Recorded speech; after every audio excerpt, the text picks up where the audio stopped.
Hello, hello. I have exciting news today. Well, exciting for me. I finally got to watch a live recording of an episode of the Three Fat Readers, and to celebrate that, I've decided to make a VR to the topic that they were talking about today, which is top 5-ish decks for now. So Dani from Dani Mystic, Dustin from Modern Metaphysique, and Lisa from Lisa Papez all showcased some of their top decks. They chose things that meant a lot to them, some that had sentimental value, some that were maybe hard to replace. I decided to go about this because I didn't have much time to prepare. Just the top 5 decks I'm using right now, with one exception, and that is the Spirit Keeper's Tarot. This one I haven't been using recently, but I'm including it here as a top deck because it is my Grail deck. I return to this one often, weirdly enough, to cleanse my palette, believe it or not. Going back to this deck and reading with it, looking up the cards in the huge book of maps, helps kind of reset and refocus me. It smells amazing and it means a lot to me. So even though I'm not currently doing a deep dive or working extensively with it, I just had to include it here in my top 5 decks right now. Next up, I have the Yokai Yochi. This deck entered my life like a storm. It has been a consistent part of my now evening routine or ritual, if you will.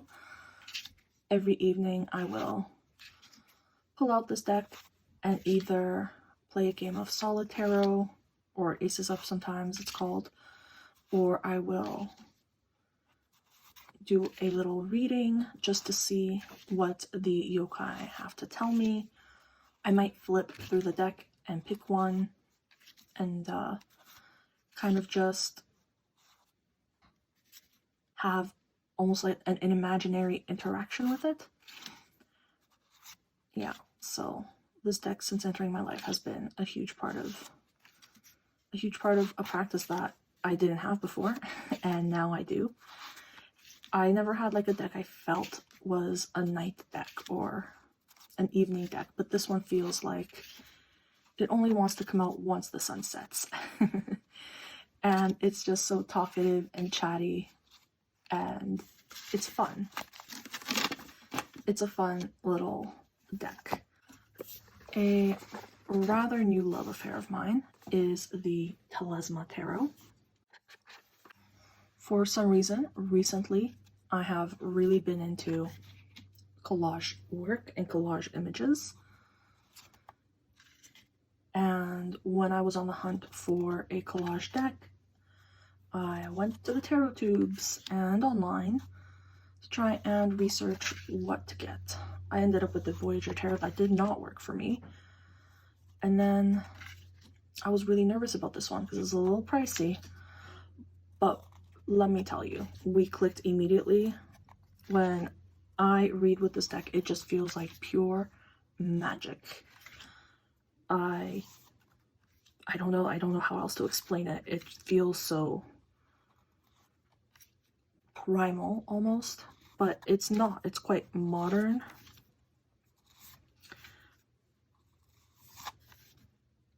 I really don't have the words for it right now. It's just a wonderful reader. I can use it anywhere, anytime, and it tells me exactly what I need to know. It's surprisingly, at least for me, a surprisingly sharp shooter, considering the images are so full. I think it's because, or in part because, the images do follow the RWS system and interpretations. So it's not anything new that my brain really has to struggle to understand, but it is fun to pick at little details that might inform the traditional meanings a little more, you know, add an extra layer. Now there is the art card, which I know is Thoth, and I have heard people say that this is a Thoth-based deck. I do see the RWS meanings and interpretations in it too, though. So I don't know, maybe I do need to do a deeper dive with this deck. But I just haven't felt the need to. It just reads so beautifully and simply, and sometimes you gotta take something for the face value. The Tarot of Architectural Objects by Tina from Queen of Wands is the deck I pulled out for this spring season. It is a photo deck of, well, like the title says, architectural objects. The majors, you know, are all unique pictures, and there is a PDF that does tell you where these objects are, you know, in the real world, what these pictures are of. But then the suits are broken up into doors, windows, staircases, and statues. If I can find a statue. There we go. Statues. I think it's just an ingenious concept, and I love that the different suits are organized in this way. It gives structure to what is seemingly a photograph or a collection of photographs. It's a really, really pretty deck. It's a really emotional and strong, intuitive reader for me. And I took it out this spring and I have it out on my altar, and this is what's become now, not intentionally, my day deck. If I'm doing any sort of reading during the day, I'll pull out this deck, and in the evening I have my little ritual with the Yokai Yochi. So, what are we on? 1, 2, 3, 4. Okay, well, I guess this is my last. I have 5-ish decks. I cheated a little bit. May Marseille. I decided to delve back into my Marseille studies in May. I'm playing around with a number of my Marseille decks, but this one is the Squid Cake Marseille mass market version. And I bought this one because I heard people raving about the guidebook, saying how it's really informative and unique in the way that it describes the pips on the minor arcana. And I don't know if it's as groundbreaking as some reviewers might have implied, but it is very accessible. And with this, I've been able to do quicker readings, following a more Marseille style.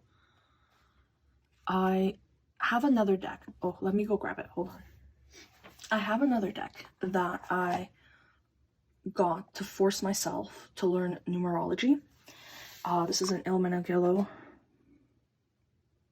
deck where the minors are just the number and a little picture of what the suit is. And that is all you get. And this is what I forced myself to learn numerology on. And it's great, and I really love this deck. It's a super fun one.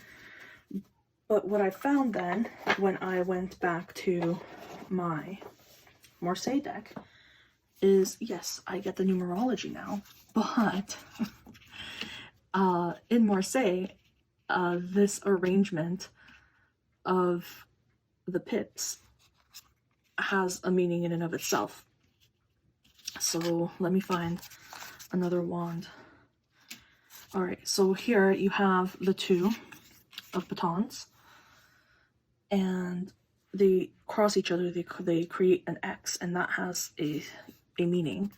And then when the 3 comes along, this is like a blockage, right, an X. And when the 3 comes along, here we are. When the 3 comes along, a third baton is added. That just goes right through that blockage.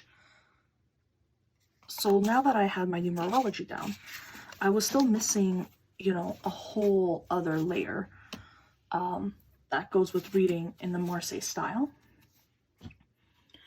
So that's why I got this deck, specifically the mass market, because I have the indie version. It was for this little guidebook where they do address why the pips are arranged in this way and what that means. Really quickly, this is all you get for each one, so it doesn't go into depth, but what it does do is make you conscious of the arrangement of the pips, like the example of the 2 and the 3 of batons I just showed. The main book I've been referencing is the Marseille Tarot Revealed by Yokai Yochi. I know I mentioned I was reading a Yokai Yochi book before. That's the one. So those are my top 5 decks for right now. The top 5 that I am using right now, and then one that kind of goes in and out of usage, the Spirit Keepers. And then I have one more. It's a little cheat, or an honorable mention, if you will. I mean, Lisa cheated. I think she did 10 decks, so I'm allowing myself to throw one more in here. This is the Outgrow Yourself Tarot Oracle. And I'm throwing this one in here because I love it. I love it. It's unique. It's, I think, possibly the most unique deck in my collection. It's Thoth-based.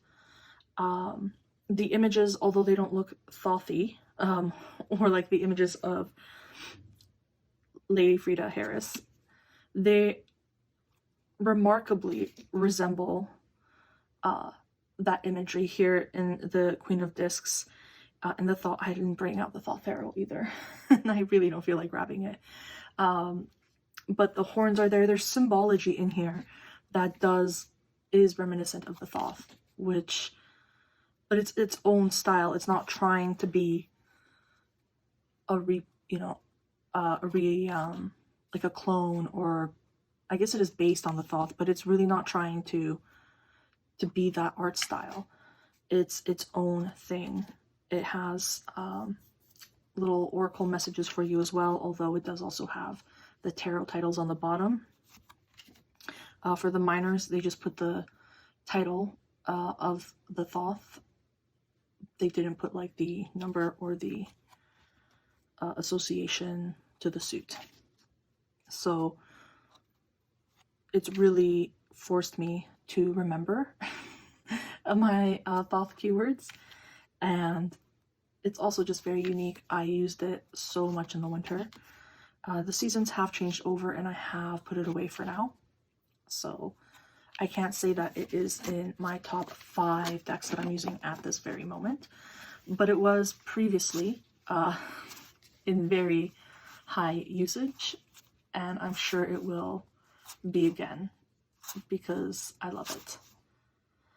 This was meant to be just a quick little video response to the live that I watched today. If you guys have any questions about anything I showed here today or would need more information about it, don't hesitate to ask. I would be happy to answer your questions or to make a more in-depth video, because I do love them all and have had most of them for a good amount of time now.